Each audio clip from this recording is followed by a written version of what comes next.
Hi, I'm Frank Crenshaw. This is Frank's Plastic Modeling page, and this is my part 2 video on building Eduard's P-51D in 48 scale. During the last video, I talked a little bit about seams on the that were going to be potentially problematic. This top cowl seam is now finished. What I did is I filled the inside of the cowling where the thin part of the seam was with plastic putty and let that dry. I then scribed using a UMM scriber tool. Now this creates a V-shaped cut in the plastic when you use it. So to make it square and match the rest of the panels in the model, I then went over that scribe with this JLC solder remnant and just a few drags, and that changes that V into an actual channel, much like the rest of the panel lines. So now this panel line running along the top is really not visibly different than any of the other panel lines, and that's exactly what you want when you're building a model like this. Now, one thing I still have to do is I will have to recreate the rivet detail as well as add fasteners. Now, Eduard never added fasteners in the first place, so that's a little omission by them, but anyway, those will have to be added still. I haven't done that yet, but that's actually quite easy. The rest of the seam work so far has been accomplished. Again, I just have to recreate rivet detail. Nothing to report there. This is a really easy to build model. The spinner and prop give me a little bit of concern though. This model I'm using magnets to actually hold the spinner and prop together, which is something I've been doing on all my builds for a while. But the spinner, as you can see maybe, has a pretty significant gap in between the rear part of the spinner and the front part. And that gap is not going to be easy to fill and then have that rivet detail be recreated because the prop blades are in the way.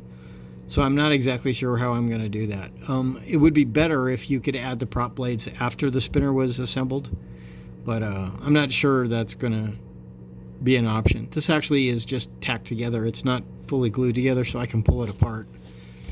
But I'm not exactly sure how I'm going to solve this problem yet. If anybody has any great ideas, let me know. There are some sink marks in the back of the props. Watch out for those. You can see them hopefully in this video. I've filled most of them, but there's still some little ones right there that I haven't got, so I'll have to get to that. Now, my assembly of the actual kit, I'm strategizing how that will happen. Again, I filled all the seams on the bottom. This particular area of the kit that I had mentioned in my last video, I just filled that seam with epoxy putty, and I don't believe you'll be able to detect it once it's painted. I do have some scribing to do on this duct, but as you can see, the seams are all gone now. The wheel wells have been installed, and I have added piping, and I know I talked about it in my last video.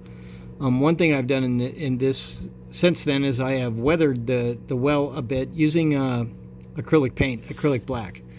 And I think it's funny because every now and then I see people talk about how to weather, and every now and then someone will just say that acrylics, never weather with acrylics. Acrylics are terrible and you shouldn't use them, and that's complete nonsense. They work really good. This is all done with Vallejo acrylics. Hard to see, but it's very subtle, very controllable. Best of all, it doesn't interact with your plastic and cause your model to fall apart like paint thinner sometimes will. So I use both. I use paint thinner too, but for this kind of generic washing, I just do acrylics, and it works just fine.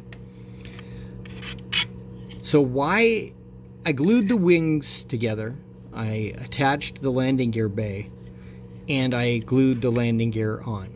The reason I did that is I don't like the way Eduard landing gear attaches to the model. It's very flimsy, it's very spindly, it's not a positive lock, it's very hard to tell if it's on in the right angle. It's just very sketchy actually.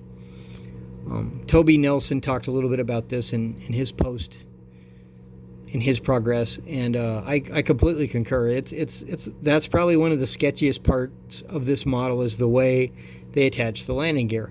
This is also true of their FW190 series. I mean, they're beautiful kits, but it would be really easy to glue that landing gear on wrong if you're not careful. And it's also, because you have such a small space to work with, it would be really easy to, create problems on a finished model trying to get glue in there and move around, and things could easily get broken while you're doing that. So I decided I just want to glue the gear on before going any further, and this way I don't have to deal with that later in the build, which is again a huge departure from the instructions, but this is what I've done, and that's why.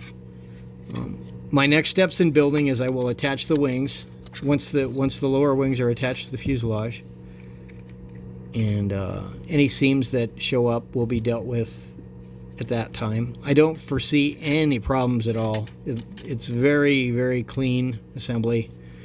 There will be a little bit of a seam along this these edges where the wings join, but it won't be difficult to fill.